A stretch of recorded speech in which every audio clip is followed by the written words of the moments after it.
करणाऱ्या सरकारचा कोण म्हणतो देणार नाही, घेतल्याशिवाय राहणार नाही, कोण म्हणतो देणार नाही, घेतल्याशिवाय राहणार नाही.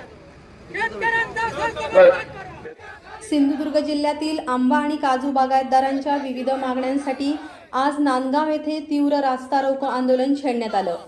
सिंधुदुर्ग आंबा काजू बागायतदार व व्यापारी महासंघाच्या नेतृत्वाखाली झालेल्या या आंदोलनात हजारो शेतकरी मोठ्या संख्येने सहभागी झाले होते. या आंदोलनाला माजी खासदार राजू शेट्टी, माजी आमदार वैभव नाईक तसेच कणकवलीचे नगराध्यक्ष संदेश पारकर आणि उपनगराध्यक्ष सुशांत नाईक यांची प्रमुख उपस्थिती होती. शेतकऱ्यांच्या न्याय हक्कासाठी आणि त्यांच्या प्रश्नाकडे शासनाने तात्काळ लक्ष द्यावे या मागणीसाठी हे आंदोलन करण्यात आलं.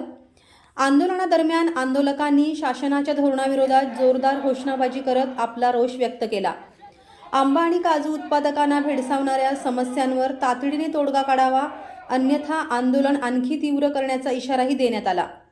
दरम्यान रास्ता रोको आंदोलनामुळे मुंबई गोवा महामार्गावर नांदगाव परिसरात काही काळ वाहतूक विस्कळीत झाली होती. कोणताही अनुचित प्रकार घडू नये यासाठी पोलीस प्रशासनाकडून कडेकोट बंदोबस्त ठेवण्यात आला होता. Viraj Gosavi, Maharashtra live news, Sindhudurg.